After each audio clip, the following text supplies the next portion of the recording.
Ketemu lagi saudara-saudara di perkuliahan online setelah ujian tengah semester selesai. Mudah-mudahan saudara-saudara masih dalam kondisi yang sehat, fit, dan terus jaga kebersihan.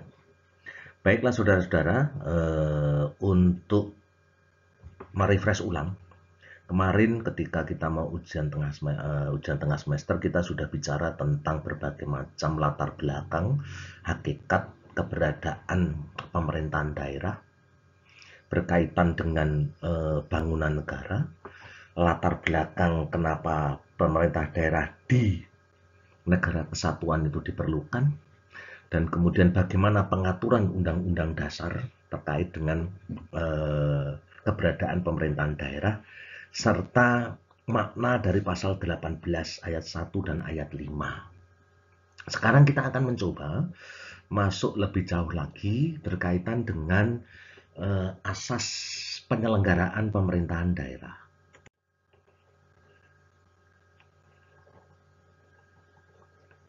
Asas penyelenggaraan pemerintahan daerah, ini agak, maaf, ini tadi agak ada gangguan sedikit gitu ya.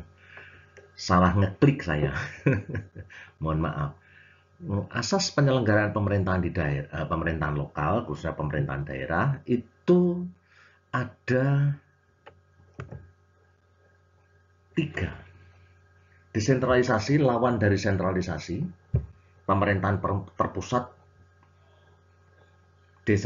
sentralisasi pemerintahan pemerintahan terpusat, kemudian desentralisasi itu pemerintahan yang dipencarkan di bawah sampai ke bawah, kemudian dekonsentrasi lawan dari konsentrasi, konsentrasi yang terfokus dalam satu kultur pemerintahan, kan?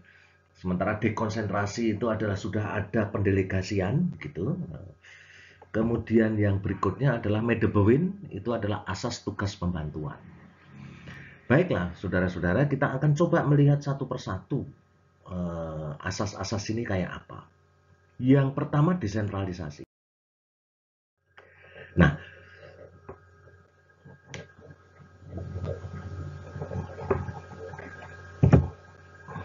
pengertian desentralisasi, saudara-saudara, itu di dalam kacamata teori, salah satu yang mengemukakan itu tidak lain adalah Hans Kelsen.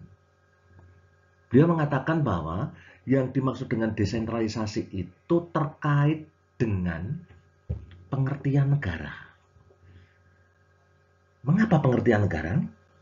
Karena menurut Hans Kelsen, negara itu adalah sekumpulan norma hukum.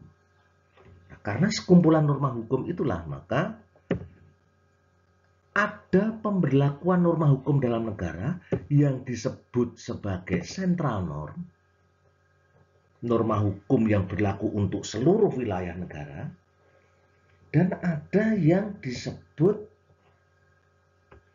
the decentral norm. Decentral norm.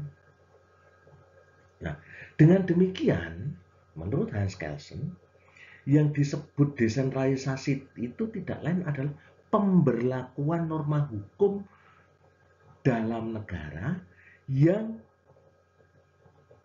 berlaku hanya di suatu wilayah tertentu negara.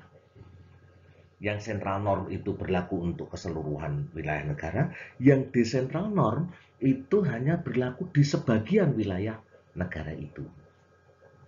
Nah, ini pendapatnya Hans Kelsen. Pendapat ini ditolak oleh Profesor Dr. Bagirmanan, guru besar hukum tata negara Universitas Pajajaran Bandung. Dalam disertasinya itu kalau nggak salah. Beliau mengatakan begini, Kelsen tidak lengkap mengatakan decentral norm itu sebagai pemberlakuan norma hukum di dalam suatu wilayah negara. Ketidaklengkapan Kelsen adalah Kelsen tidak menyebut siapa yang membentuk decentral norm itu. Nah, kalau yang membentuk itu adalah pemerintah pusat, sementara daerah yang dikenai norma hukum itu hanya melaksanakan, ini bukan desentralisasi. Ini tetap sentralisasi. Nah, bisa disebut desentralisasi manakala daerah itu sendiri, wilayah itu sendiri membentuk norma-norma yang desentral atas dasar prakarsa dan inisiatif sendiri. Inilah yang disebut desentralisasi. Demikian kira-kira Prof. Bagirmanan mengatakan demikian. Nah, inilah desentralisasi dalam kacamata teori. Sekarang bagaimana kalau kita Indonesia? Bagaimana itu desentralisasi? Apa rumusan-rumusannya? Nah, kita akan coba lihat definisi desentralisasi, mohon maaf, itu di dalam beberapa peraturan undang-undang yang pernah berlaku dan sedang berlaku di Indonesia. Yang pertama, Undang-Undang Nomor 5 Tahun 74, zaman Orde Baru. Di situ dikatakan desentralisasi adalah penyerahan urusan pemerintahan dari pemerintah kepada tingkat yang lebih atas, daerah tingkat yang lebih atas kepada daerah untuk diatur dan diurus sebagai urusan rumah tangga sendiri. Tolong digarisbawahi, ya kan? Frasa penting di sini adalah penyerahan urusan pemerintahan. Kemudian terjadilah reformasi. Yang salah satu tuntutannya itu adalah cabut undang-undang otonomi, ganti undang-undang otonomi, laksanakan desentralisasi penuh. Muncullah Undang-Undang Nomor 22 Tahun 99 yang berbunyi penyerahan wewenang pemerintahan. Tadi penyerahan urusan pemerintahan, sekarang penyerahan wewenang pemerintahan kepada daerah otonom sudah ada dalam Ikatan Negara Kesatuan Republik Indonesia. Rumusan ini muncul karena apa? Karena pasal 18 Undang-Undang Dasar 45 tentunya mengatakan demikian. Ya kan? Daerah diberi otonomi seluas-luasnya. Maka di situ daerah otonom sudah ada, kemudian ada garis bawahi lagi penyerahan wewenang pemerintahan. Berarti ada perbedaan frasa nih ya, perbedaan frasa pengertian. Yang pertama Undang-Undang 574 itu penyerahan urusan, yang Undang-Undang Nomor 22 Tahun 99 itu adalah penyerahan wewenang pemerintahan. Kemudian di Undang-Undang 32 Tahun 2004 dikatakan begini, penyerahan wewenang pemerintahan masih tetap mempergunakan 2299, ya kan, oleh pemerintah kepada daerah otonom, tapi ditambahi, ya kan, rumusan yang ada di dalam Undang-Undang Nomor 5 Tahun 74 untuk mengatur dan mengurus urusan pemerintahan dalam sistem NKRI. Ini pasti ada maksudnya ini. Politik hukumnya, politik legislasinya pasti ini kelihatan sekali politik legislasinya, ya kan? Sangat kelihatan sekali. Nah, kemudian yang terakhir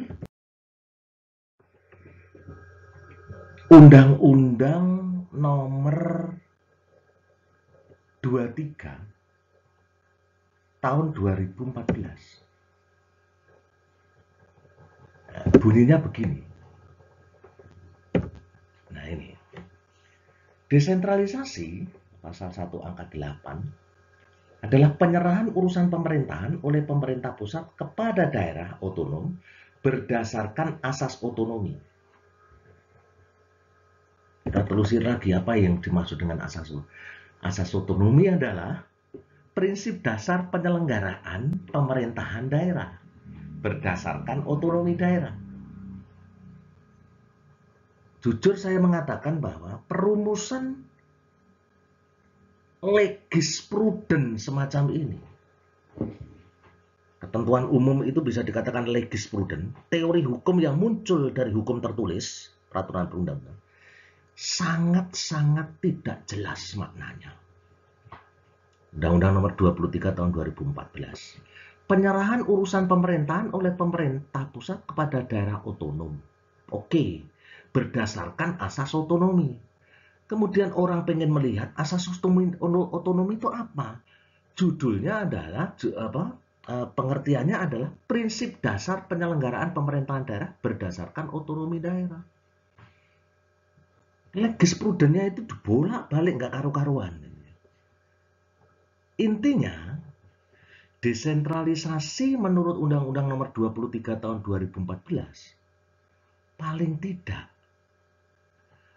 agak memiliki warna, ya kan, sebangun dengan Undang-Undang Nomor 5 Tahun 1974. Ini. Nah, dengan demikian saudara-saudara, dari pengertian-pengertian itu, maka pertanyaannya yang harus saudara jawab, jika memperbandingkan Undang-Undang Nomor 5 Tahun 74 dengan Undang-Undang khususnya 22 Tahun 99, lebih luas mana pengertian atau cakupan desentralisasi dalam memberikan pemaknaan? Apakah Undang-Undang Nomor 5 Tahun 74 ataukah Undang-Undang Nomor 2299? Pendek kata, lebih luas manakah desentralisasi yang dimaknai penyerahan urusan pemerintahan bila dibandingkan dengan desentralisasi yang dimaknai dengan penyerahan wewenang? Nah, ini yang harus menjadi diskusi dan saudara coba lakukan permenungan. Lebih luas mana pengertian semacam itu? Demikian saudara-saudara.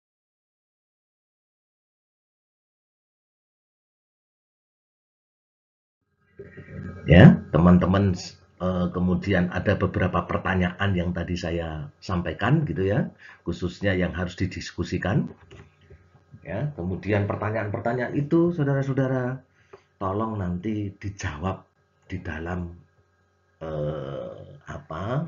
situs kuliah yang sudah ada. Kemudian silakan diupload sesuai dengan waktu yang telah ditentukan, ya kan? Dan jangan lupa apa yang saya kemukakan tadi ini tolong dinarasikan ulang, diketik ulang, juga dikumpulkan, diupload lagi di dalam situs kuliah yang ada di depan Anda ini. Saya rasa itu saudara-saudara, kuliah hukum pemerintahan lokal untuk kali ini memang agak singkat saya berikan. Karena apa?